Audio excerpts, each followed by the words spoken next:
They think you're quiet, fragile, and a know-it-all. That's the misunderstanding. You've been misread your whole life in ways that feel almost comical until it's not funny anymore. One person calls you too sensitive, another says you're cold, someone else swears you're so quiet. And then your best friend looks at you like, why are you suddenly a talk show host? And the wild part is, all of those people think they're describing the real you. You're not contradictory, you're just private. You're layered, you're selective. And because you don't perform your inner world for the public, people fill in the blanks with whatever stereotype makes them feel comfortable. So if you're an INFJ, this video is basically a public service announcement for the people who keep misunderstanding you, including the ones who swear they get you. And if you're not an INFJ but you love one, stay until the end, because there's a solid chance you've accidentally interpreted their behavior in the most personally offended way possible. And listen, I'm not here to hand out excuses. You don't need a label as a permission slip, but you do need language. You need a map for what's actually happening inside you. Because half the time people aren't reacting to you. They're reacting to the character they invented to explain you. So here are the most misunderstood things about you: straight, controversial, and painfully accurate. And as we go, I want you to drop a comment with the chapter that hit you hardest. Because INFJs love reading comments like they're ancient prophecies. You do it. You know you do. With that being said, let's dive right in. All right, first up, you give advice, so people think you're a know-it-all. People think you act like you know it all just because you give advice. You've heard it in the tone, the little "okay, professor" energy, like you're sitting there with a clipboard grading their life choices. And what's funny is you weren't trying to win anything. You were trying to help. You were trying to keep them from walking into the same emotional wall you've already face planted into repeatedly with full commitment. Because when you hear someone's problem, you don't just hear the words. You hear the pattern. You hear the subtext, the missing details, the likely outcome if nothing changes. Your mind instantly starts running a simulation like, if you text them that, they'll interpret it like this, then you'll spiral, then you'll blame yourself, then you'll isolate, then you'll wonder why you're always alone. Not because you're dramatic, because you've seen the movie. You've lived the director's cut. You've got receipts. So your advice isn't coming from superiority. It's coming from experience. Your brain stores emotional cause and effect, like it's a survival skill. You don't say, here's what you should do, because you think you're above them.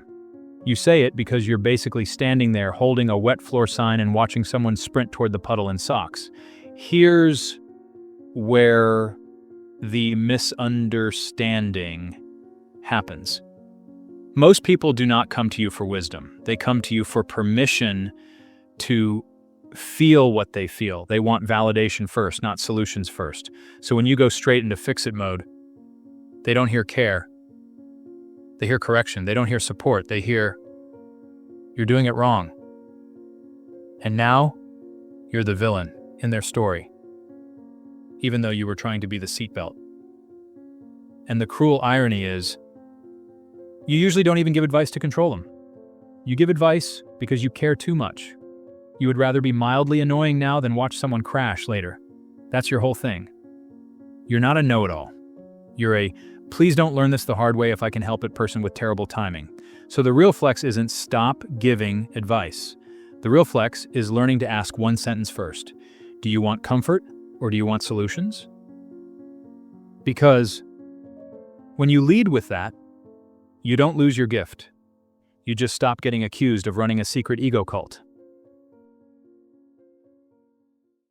And next up, no, you're not quiet. You're talkative. And sometimes annoying. People keep calling you quiet, and you just stand there thinking, quiet is a strange way to describe someone who has delivered a 40-minute TED Talk in their own head before lunch. The truth is, you are not quiet. You are selective. You are not muted. You are on manual settings. You are the kind of person who can look like a peaceful monk in public and then turn into a late-night podcast host the second you feel safe. Because when you do not feel comfortable, you go into observation mode. You are reading the room, mapping the vibe, noticing who is dominating the conversation, who is performing, who is insecure, who is kind, who is sharp, who is emotionally unpredictable. And while everyone else is making small talk, you are basically running background checks using eye contact and tone of voice. People think you are shy, but you are actually doing threat assessment, like an emotional security guard. Your silence is not a lack of personality. It is a boundary doing its job. Then something shifts. One person says something real. The conversation stops being a competition. You sense safety, and your whole system changes. Suddenly, you are talkative. Suddenly, you are funny. Suddenly, you are telling a story with an unexpected moral lesson and a perfectly timed joke, like you have been rehearsing it for years, which you probably have, privately, for your imaginary audience. And yes, you can be annoying. Not toxic annoying, just enthusiastic annoying. The kind where you send 7 texts in a row because you had one thought, then a second thought, then a third thought that connected to the first thought, and now you have built a full cinematic universe. This is why people get confused by you. They meet the careful version and assume that is the whole person. They do not realize the talkative version exists because you do not hand it out to strangers like free samples. You are not quiet by nature. You are quiet by consent. You talk when it feels worth it, and when it feels safe, and when you believe the person in front of you will not punish you for being fully alive. Thirdly, people think you're simple-minded because they can't see what's happening in your head. People think you're simple-minded, and honestly, that's almost impressive because your brain is basically a 24/7 documentary series with bonus commentary. The misunderstanding happens because your face doesn't match your internal activity. You look calm. You look normal. You look like you're just chilling. Meanwhile, inside your head, you're running 5 timelines, 3 moral debates, and a full psychological profile of the person who just said, "No worries," in a tone that was absolutely worries. You get underestimated because you don't show your process. Most people think out loud. You think in private, then you speak in summaries. Your words are the compressed file, not the raw footage. So to someone on the outside, it sounds like you came to a simple conclusion. They don't see the 50 mental tabs you closed to get there. They hear the final sentence and assume it took you 2 seconds. It didn't. It took you your entire childhood plus 1 intense shower thought. And here's the part you don't say out loud. You already know what happens if you reveal the full inner monologue. People don't just call it deep. They call it weird, too intense, too much.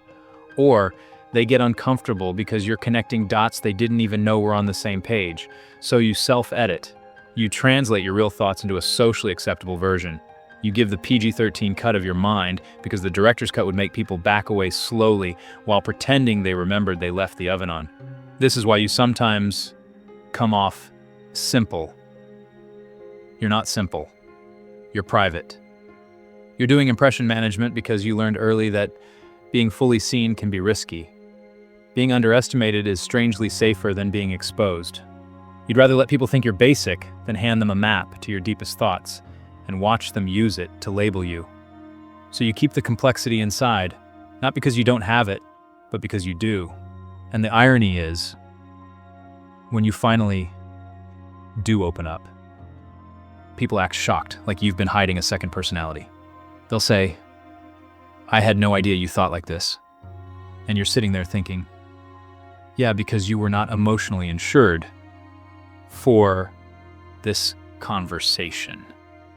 So, if you've ever been treated like you're easy to read while your brain was writing a thesis behind your eyes, that's chapter 4.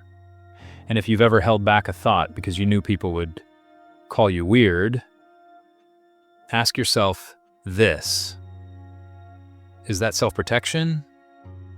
Or is it self-erasure? And where's the line? And fourthly, you're sensitive, and people confuse that with weakness. You get called sensitive like it's a weakness, like someone just diagnosed you with emotionally allergic to air. And you've probably smiled and nodded while thinking, so you want me to stop noticing things that are literally happening in front of us. You want me to downgrade my emotional operating system to a flip phone, because you're not sensitive in the fragile way people imagine. You're sensitive in the high-resolution way. You pick up tone shifts, micro-pauses, tension in a room, the split-second change in someone's eyes when they say, "I'm fine," and their entire face files a complaint. That's not weakness. That's data. Most people are living in standard definition, and you're out here accidentally streaming in 4K. Of course it feels like too much. The world isn't calibrated for you to notice that much. And here's the psychological twist. People only call you weak because your sensitivity is visible. They can see you care. They can see you react. But what they don't see is what you can withstand. You can carry emotional weight for a long time, stay polite, stay thoughtful, stay kind, and keep showing up while your brain is doing overtime analysis behind your eyes. You're basically a soft person with a spine of titanium, and that combo confuses people because they think strength has to be loud and insensitive to count. So, yes, you can cry at a random video of a dog getting adopted and then be the calmest person in the room when something actually goes wrong. You can feel everything and still function. You can absorb the atmosphere and still make the mature decision. That's not weakness. That's emotional endurance. And when someone crosses a real line, disrespect, cruelty, betrayal, your sensitivity doesn't make you collapse. It makes you clear. You stop negotiating with your own feelings. You stop pretending it didn't hurt. You become firm, quiet, and unmovable. Sensitive isn't the opposite of strong. Sensitive is the early warning system. Strong is what you do with the warning.